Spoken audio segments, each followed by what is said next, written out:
So this is how you can get rid of the tabs on an iPad. Let's get started. If you're new here, make sure you subscribe so you do not miss tutorials and videos similar to this one.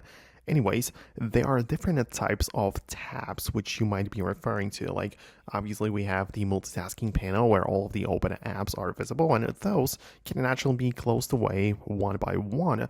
But to speed things up, you can even grab like 2 at the time, or if you want to be fancy with it, you can even grab 3, but that's a little harder to trigger, and that's how you can close and get rid of all of them. So that is one approach, but other people might mean the tabs within Safari, and in that case, you can as well open up the web browser, the Safari, to get inside as such and go to the All Tabs view.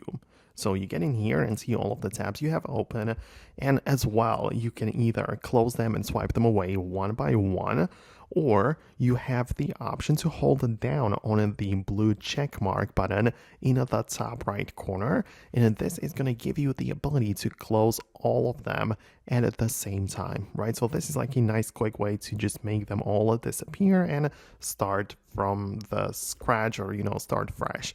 Or if you only want to be like selective about it, you can as well tap the 3 dots in the left top corner and click on select tabs, and this will give you the ability to select the tabs you want, right? And then you can move them or close them, and it only applies to those which you have manually selected. So I guess that's another thing which you might find useful. Let me know what you think about that below in the comments. For now, that's going to be about it, and I hope to see you later in the next videos as well.